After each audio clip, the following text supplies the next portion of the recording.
Hello everyone and welcome to the Red Men TV. It's the match preview show. I'm Steve Hall, joined by Jay Pearson and Dan Club to talk all about Liverpool versus, let me get this right, Union Saint-Gilloise. Nice. I might just go Union from now on. Yeah. I'm not sure. USG. Scouse French. Belgium. I don't even know what it is. Joey Barton mastered it, didn't he? Is it even French? Because I know in Belgium, I might be butchering like loads of things. They have Flemish, there's a bit of German, so I don't even know what it sounds French. But either way, I don't think. Like Dan said, USG. Yeah, a bit of USG, a bit of Union. Let's just go Union. Jay, interesting one. Obviously, tomorrow night at Anfield, Liverpool get a chance to get 6 points out of 6 in this group, which is something we've all been really stressing for a long time. Let's get this group phase boxed off and done as soon and as quickly as possible. Now, obviously, I think it's fair to say at last the performance, especially in the first half, was a bit shaky. Liverpool get the result they wanted in the end.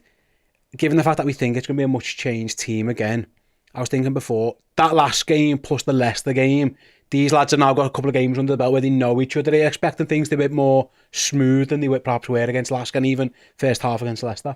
Absolutely, and I think given what's happened over the past week as well, I think there's a bee in the bonnet for a lot of people, not just the crowd, the players, the manager, everything. So I think the game plan and everyone's feelings going into this game has been completely changed after what happened at the weekend. And I don't want to dwell on what happened at the weekend, but I think it's going to work in our favour tomorrow. You always look forward to going to Anfield, but I'm extra excited for tomorrow night because there's just so many variables going into this game now. Okay, a little bit of siege mentality seems to have crept in. And I suppose, let's look at it first of all from the Union point of view and what it means to them. Obviously, we saw the videos when they were announced about playing Liverpool and they were on the aeroplane, delighted. They got a point in their first game as well, so they'll be quite pleased the fact that they got that draw. Yeah. I doubt they're expecting to get much out of Anfield, but this is the thing with sometimes, and I don't know if this is disrespectful or not, but like it's a Europa League game for Liverpool. It's going to be a changed team and it's going to be a little bit of blasé. For Union, it's genuinely one of the biggest games they'll play for a long time. They're a relatively small club in Belgium, in Brussels. They're not, the ground's only small. They can't even play the game at their ground when we go over there, just the size of it. As an occasion for them, it's something extra special. And like you'd be wise not to forget that. This is like a massive game for their players. If they've got anything extra to give, Anfield is where they'll give it. Oh, absolutely, yeah. This is it for them. Like, the night at Anfield under the lights, a European night, regardless of competition, it doesn't get much bigger really for anyone, let alone some of these lads that are coming. This is the night of their lives, like I say, and they're going to come to as Jay references, they're going to come to a fever pitch. Anfield is going to be raucous because of what's going on over the past few days. So they will be bang up for it. Every single thing they've got to give will be left on that pitch. Make no two ways about it. And Liverpool just need to be professional. Liverpool need to avoid complacency. And if we do that, there should be lads, it should be a much changed team again, I imagine, and there'll be lads chomping at the bit to get involved on the weekend in the Premier League stuff. So I've no sort of qualms about Liverpool's professionalism and the fact we will approach it with the utmost, let's take it seriously, let's get the job done, because that's what we do. There was a little bit of the lack of cohesion, I think, in the last game, certainly in the first half, but that sort of developed as the game went on. I'm expecting, as you mentioned, the Leicester game, more minutes together with these lads. I'm expecting to see a much improved version of this particular Liverpool side again, because this is going to be our cup side now, I think, for the season, and so on and so forth. So I imagine it'll be a better performance. Suppose as well, Jay, we'll touch on Liverpool in a moment, but from a mentality point of view, I think you're right to mention it. Like, if anyone wants any reaction to all of the stuff that's happened around at the weekend, it's all over the channel. We don't need to delve too much into it here. But Anfield on a European night in the Europa League, sometimes it can be a little bit flat. And I think that's just a bit blasé. I've got a feeling it could be a real show of strength and a bit of show of solidarity on Thursday night. Like, I know you're going there yourself. You're getting that sense as well that it could be, listen, it's not going to be Barcelona 4-0 atmosphere or Chelsea 0-5, but it could be like something where, like, almost like an act of defiance to show these lads, like, you've battled so hard with 9. We love your bones. You're a proper team, all that. You're expecting a bit of that as well on Thursday night. Definitely, mate. The away crowd at Spurs was brilliant, and you could see that after the game. You saw the footage, and you would think that we'd won the game the way we reacted to the players and the players reacted to us, especially Nunez. You know what I mean? I thought that was just, in particular, was brilliant. So this is our first opportunity for the Anfield capacity to get behind the team and just show them, like, we are behind you. You tried everything you could to win that game at the weekend. And it's just also as well, I love that the solidarity of our football team, of the city, of the actual fan base all around the world, because when we are down in the dumps like that, when things like that happen, we just rally round, and that's exactly what's going to happen tomorrow. Yeah, I'm looking forward to it. It should be a really good game. Let's move on to Liverpool, and we don't need to speak too much about Union because I don't really know too much about the top of the league. Yeah, they're having a good time. But in terms of in terms of their team and who's they're going to pick the best team. No. Yeah, it's the best team. They're going to pick the best 11. Let's look at Liverpool's team then, because this is where it gets a bit interesting. You mentioned before, Liverpool are almost getting to this point now where they've got a weekend team and a midweek team, which I think's brilliant. Yeah. There's going to be a little bit of blurred lines between the two of them on Thursday for a couple of reasons. Let's start at the back then. Mm-hmm. I think a few eyebrows were raised when Joel Matip started at Tottenham over Ibu Konate. I think Joel justified his performance for them, obviously, as a stinker at the end, but it's one of those, really. Ibu come on and play well. Yeah. It'd be fascinating to see what Jurgen does at centre-back. Kwanzaa will play, I'm pretty certain. Mm-hmm. There is something to be said about what he's going to do. If he's going to use Gomez at right-back, is he going to give Trent the minutes? Mm-hmm. Does Ibu play? Does Matip play? Because my guess is it'll be Keller in goal, Tsimikas will be left back and Kwanzaa, but then those over two positions, it's interesting, isn't it? No, absolutely it is. Yeah, I'm in total agreement with you, to be honest. It's the right-sided two that there's question marks over, and there's arguments for and against both, isn't there, to be fair? Because like you said, I think Konate remains my preferred choice in terms of our first 11, that weekend scene that we mentioned, but then he's gone with Matip a couple of times. We don't quite know where Konate's at in terms of minutes. Does he need more minutes? I think Trent definitely needs the minutes. Obviously comes on at the end of the Spurs games. We definitely need more football in his legs. It's been a few weeks now, but are you risking him? Is that part of this? Do you want him to go out there and maybe pick up a knock or whatever it may be? Maybe you save him. I would probably just about side on going with Gomez right back with a view to getting Trent back in for the Brighton trip, and then I'd probably go Matip as centre half, to be honest with you. I would, because like I said, I think Konate should be our weekend guy. I think he's in the first 11 still for me, so I agree. Kwanzaa, no brainer. He's been really impressive. I think in the League Cup game as well as the Europa League stuff so far. Tsimikas, if he's not going to get minutes in these games, he's not going to get minutes, basically. So I think that's absolutely nailed on. But again, if somebody wants to say he should be Konate at centre-back, I'm fine with that. If somebody wants to say Trent, it really is a toss of a coin for me, because I can see the positives in giving Trent the football to get him sharper. I can see the positives in getting Konate the football to get him sharper. So it's a fascinating one. And one that I think is going to come down to, so much it will come down to the experts and the fitness people and the scientists saying he can only do an hour, he can only do 30 minutes and so on and so forth. I think that's the way it's going to work. I suppose, well, Jay, Pacetic played at right back in Lask and he comes on against Leicester, but since then he's had this calf injury, so even if he wanted to go Gomez and Pacetic, that option seems to have gone. I suppose a lot of it comes down, and listen, we're doing this before Jurgen's press conference, which is late this afternoon. Obviously for Europa games they do things later in the afternoon. It depends on Trent. Did he want minutes in his legs, or did he just want to save him? Because if it's Trent, then you just put Gomez, you can play Gomez as centre back and you can just rest Matip and Konate. That's where I suppose a lot of it works on. What do you think would be the best for Alexander-Arnold? Do you think he needs the minutes, or do you think, you know what, you're going to play so much footy anyway, mate, we'll wrap you in cotton wool a bit? I mean, it's a tough one. Like Dan said, it's going to come down to the fitness levels, and I do believe that Trent plays some part of it.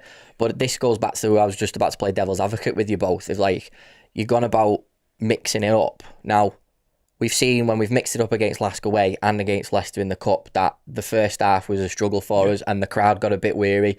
We didn't play our best. Things were being said. It was a worry, and it took the big guns to come on and change the game in both games. I don't want to do that again. I would rather start strong. You finish the game, maybe even in the first half, no disrespect to Union, early on in the second half, and then you get them off, rather than the other way around. And maybe at the point where you're bringing the big guns on and you're chasing a game, that's where injuries can happen more realistically. So for me, given what's happened over the past week, the way we've done with Lask and Leicester, I'd be starting more strong than I would normally in this circumstance, and then getting them off as early as you can. Suppose, well, the difference here, it's worked out a couple of times now, Dan, is that the team playing on the weekend after the Europa League is also playing Europa League. It happened against West Ham, and it's going to happen against Brighton. So there's no, like, Brighton aren't sitting with their feet up having a rest, you know, they're going to Marseille. Yeah. So like, if you're worried about that's a thing to consider as well. Let's move into midfield then. Now, the obvious thing to say here is that Curtis Jones should just play. Yeah. He's suspended for 3 games in the Premier League. He might as well play. Yeah, he could captain Liverpool again, like he did against Leicester. That makes. I mean, whether he plays as a 6 or an 8, but Curtis must be in the team sheet for Thursday night now. Whether he would have been, I don't think that would have been the original plan, but surely he's got to be now. No, I agree. I don't think it would be the original plan. I wonder if there's a consideration. We've just been discussing the right back situation. Does he go back into right back like he did against Leicester and captain? Yeah, it's an option. Yeah. Because obviously, if he's going to be in the team as is Trent, he's then not captain. Of course, maybe that's the way he goes about it, because it's interesting now, because I agree to the point whereby he's obviously not going to play the weekend at Brighton, so you get him minutes because you may as well. But there's also lads in the midfield people you need and want to give minutes to. Your Endos, your Harvey Elliott, your Gravenberches. So do you compromise what you're doing there? Or can you just get him in at right back again, potentially? So I think it's a fascinating one. And I think Liverpool's ideal midfield for this would be Endo, Gravenberch, Elliott, personally. I just do. But because of the Jones stuff and suspension, that does throw a spanner in that works a little bit. Yeah, so I suppose. I'd be tempted to go right back. I suppose the flip side is one of those will start at Brighton. So if the thing going to start on Gravenberch at Brighton, maybe you'll look after him a bit. Yeah, it is a fascinating I think I agree to a point, but I think he needs football more than anyone. I think he needs football. He's shown his performances. He's been good at times, but he got cramp at last. Comes off a cramp. He needs proper minutes in his leg. So he's one here for me who needs an hour minimum to start on the weekend. Yeah, Jones at right back could be the option then, couldn't it? If it depends on what they want to do with it. I think Endo will play. I think we'd all pretty much agree. Because I don't think he's going to start at Brighton. There's an argument to do it and put McAllister further forward, but I think that won't. Up front, the interesting one again then, Jay. Jota just plays, surely. Yeah. If he's not playing against Brighton anyway and then it's an international break, then Jota's in. Yeah. This is where it gets a bit tricky for me in that. Obviously, we know Cody Gakpo's out for a couple of weeks. At the earliest, he'll be back for the Everton game, hopefully. But that isn't like, that's more, we'll wait and see. We saw in last Diaz and Nunez played, and it was Ben Doak. That is going to have to be one of the big guns. Going to have to play. Someone who's going to start at Brighton is probably going to start this one. I wonder what the manager, how he goes about that. If it's Doak on the right, and then you've got Jota either up front or left, he's either got Diaz or he's got Darwin. My guess is probably Darwin, because he didn't get on against Tottenham, unfortunately. He was going to try and get on, and then obviously Jota got himself sent off. So Jota from the left, Darwin up front. I would Doak say on so. the right. Yeah, I would say so. Much as I love Luis Diaz and the stuff that he's been doing, but Jota plays because obviously he's going to be banned, and you just give Darwin that chance again, because I know he'll relish it. So yeah, that's the front three for me.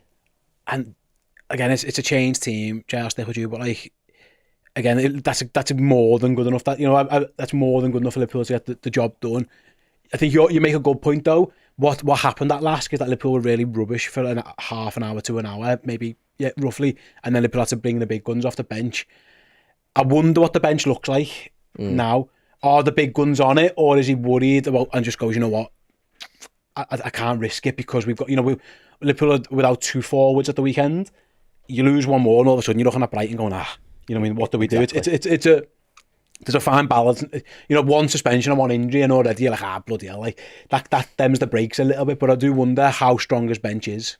Well, this is the thing that we've got to think about now with the run of games that's coming up. And for me, I still think you're going to have all those big guns on the bench in terms of the Szoboszlai and Salah and McAllister. I think again he's one that could have a thing for starting as well, because obviously playing against his brother. Yeah, exactly. So I think he'd be disappointed if he doesn't play, and I think there's definitely a shout for that, whether it's a start or it's bringing it on. So yeah, again, the headache of having 6 forwards is still there. So again, I'd be happy with whoever starts, whether it is Diaz and Jota. But again, going back to Jota, he's got to start, hasn't he? Yeah, absolutely. I suppose the difference as well, Dan, is like last time it was Lask away, it was West Ham at home. This time you're playing at home on Thursday, which is brilliant, but then you go into Brighton Sunday. I'm guessing Liverpool will probably travel Saturday, so they're going to get a day and a bit maybe off. So that is, I wonder how big an impact that is having on Jurgen, because if you think, I'm guessing they fly down to Brighton. The flight to Brighton isn't probably that much less than the flight to friggin' Lask was. Genuinely, it's only like half an hour or less. But I do wonder how much that plays into it, because I think against West Ham, you could tell that he wasn't that bothered about bringing the big guns on at last, because it was a home game, it was a later kick-off. I just wonder how big a part Brighton is playing in this one. Yeah, I think it will be definitely in the back of his mind, of course it will. And I think there'll be a reluctance to the point you made a minute ago, in terms of there'll be a reluctance to bring the big guns on. If he can avoid it, he will absolutely avoid it. It won't be giving Salah 20 minutes for 20 minutes' sake at the end. If the game's done and dusted, we will not see Mohamed Salah. He will spend the entire night on the bench. Same with Alexis McAllister. So I take the point about playing against his brother, but there's bigger issues at play here. It's what's best for Liverpool Football Club. And if Liverpool are 3-0 up on the hour mark, he'll bring Bobby Clark on. He'll bring, kids, like But more if they're kids the on, bench, essentially. Because the last time he wasn't on the bench. But they will be this time because we're missing lads, aren't we, through injury and stuff like that, obviously, as well. So I think we'll see a slightly weaker bench, and to be honest, and only in terms of, like I say, it'd be like Bobby Clark, who's absolutely fine. I was surprised we didn't see him on that first bench, to be honest with you. So I think he will avoid at all costs. There might be a case for giving lads minutes. We already mentioned Canate, we mentioned Trent. If he doesn't start the game, they might need half an hour's football. It might be slightly different, but in terms of Salah, who obviously doesn't need minutes in his legs, he will be avoided at all costs because, as you say, he won't want to take any risks if he can avoid them ahead of Brighton. He'll want to go into that almost a perfect preparation. We'll be getting the game done and dusted, 2-3-0, whatever it is, getting some lads some time, some minutes into their legs, a bit more sharpness, and then we move on to Brighton. Because I take the point, obviously the travel's a thing, but it's the tests ahead of us really in Brighton. They're a proper side. I know they've been sort of done on the weekend badly, but they are a very, very good side. They hurt us badly a couple of times last season. So Jurgen Klopp won't want anything getting in the way, really. He'll want a nice clean victory tomorrow night, top of the group, smooth sailing, really, because qualifying early and qualifying top is absolutely essential for Liverpool, just to make life easier. I suppose you're right. Jay, Dan's right in that, get it done as quick as you can. That's the aim. Don't be playing games in December in this competition that mean stuff, because that's where you want these players rested. I want to go back, if you don't mind. We touched on it earlier on. Obviously, we now know Jones is suspended for 3 games. He misses the Brighton game in particular, which is the next one before the break.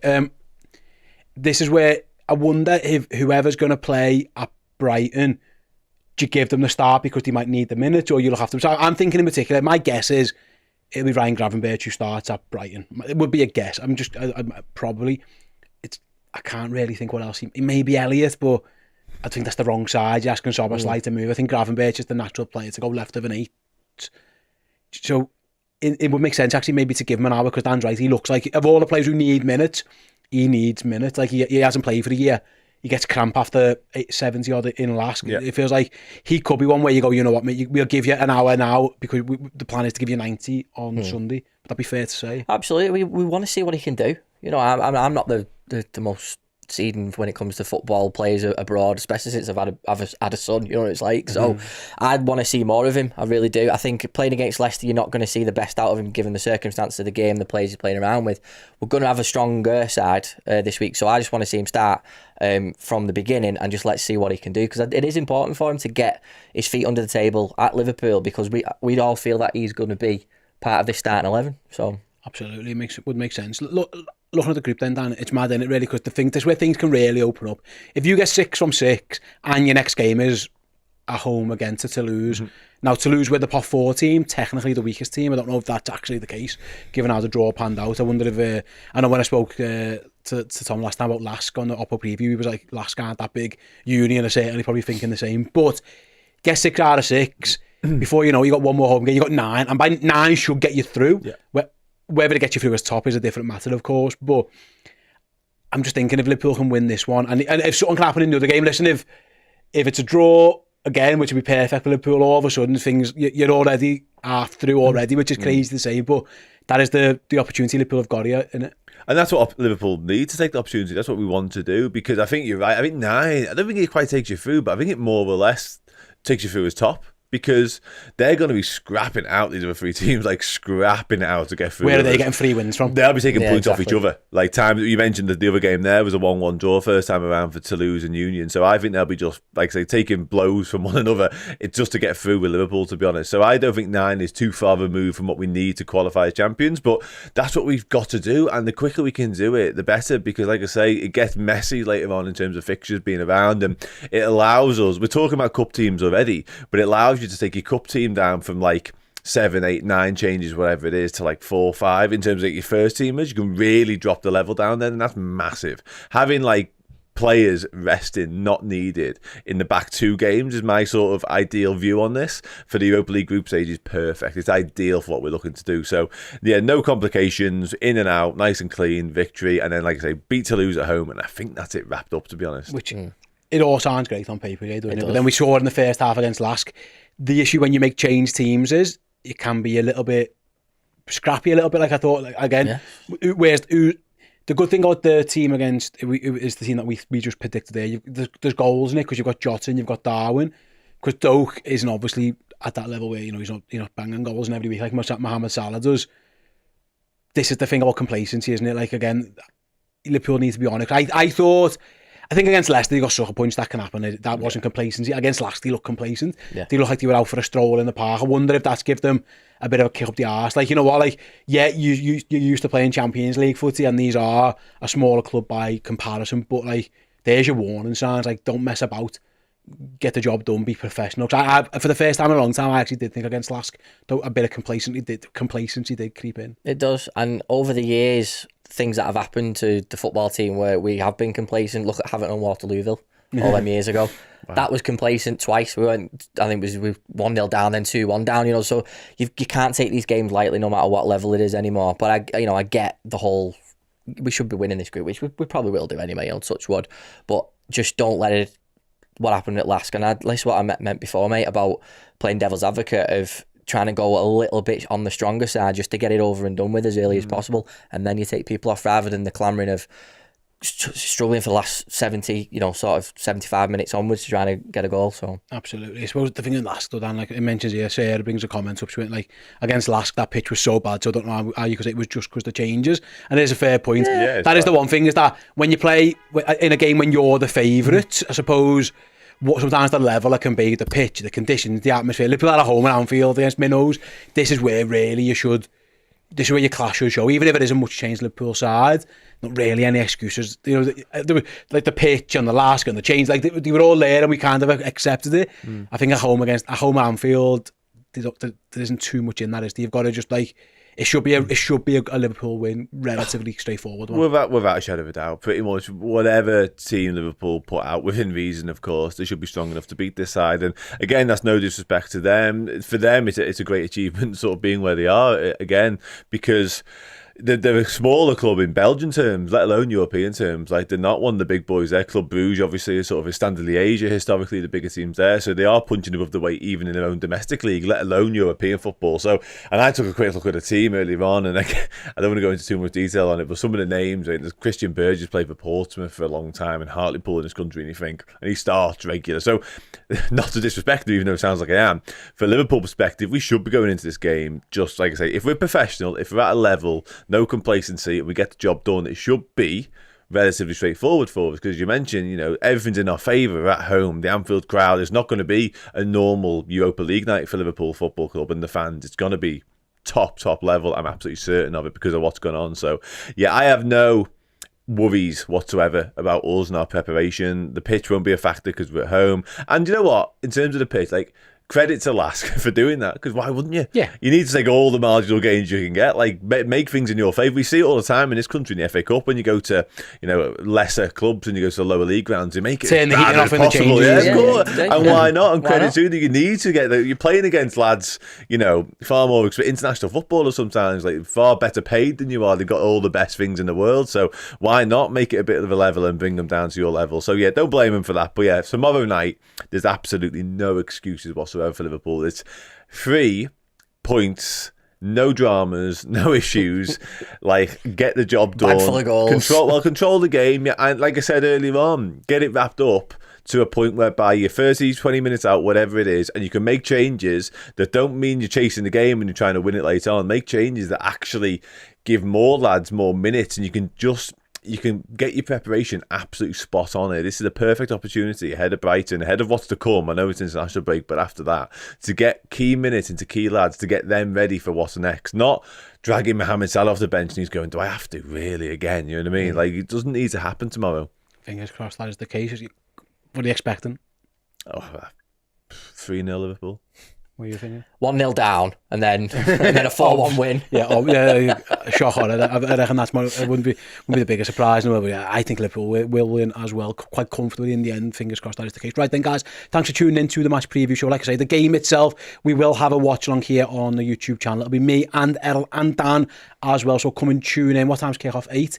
8 tomorrow night. So we'll be live from 6:30 with the team news. What's that called? Uncensored match build-up, team news show. Uncensored match build-up at 6:30, and then the watch-along will be live from 7:45 in the evening. So come and join us for that. Thanks to Dan, thanks to Jay, thanks to all you guys, and I'll see you all soon in a bit. Thank you so very, very much for checking out the video. If you enjoyed it, drop a like. The season is now well underway. If you need extra Redmen content, be it podcast, videos, documentaries, interviews, and general shows, fill your boots on redmenplus.com today.